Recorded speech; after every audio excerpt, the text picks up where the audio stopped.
Welcome back, everybody. Today, I'm going to teach you how to add a thanks and regards signature in Outlook. This is a great way to make your emails look more professional and save time by automating your sign-off. Let's get started. First, start by navigating to the File menu at the top of your Outlook screen.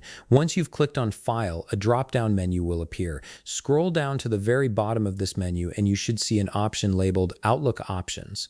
Go ahead and click on it. This opens up the main customization hub for Outlook, where you can adjust all sorts of settings to personalize your experience. The Outlook Options window will now pop up.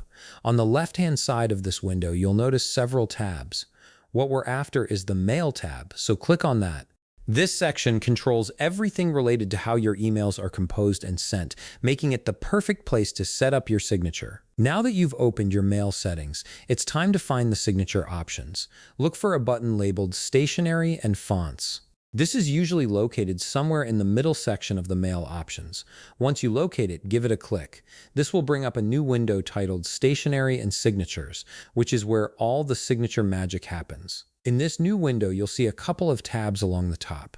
We're interested in the email signature tab, so make sure you click on that. This is the hub where you can create and manage all your email signatures, whether you want multiple versions for different purposes or just one go-to sign-off. Next, look for the New button. It's typically found right beneath the signature selection box. Click on it to create a fresh signature. A small window will pop up asking you to name your signature. Type in something descriptive like thanks and regards or whatever works best for you, then hit OK. Naming your signature helps you identify it later, especially if you plan to create multiple signatures for different occasions. Once your new signature is named, you'll see an edit field appear below. This is where you'll type out your actual thanks and regards message, along with any additional details like your name, job title, phone number, or email address. You can also use the formatting toolbar right above the field to adjust the font style, size, color, and alignment.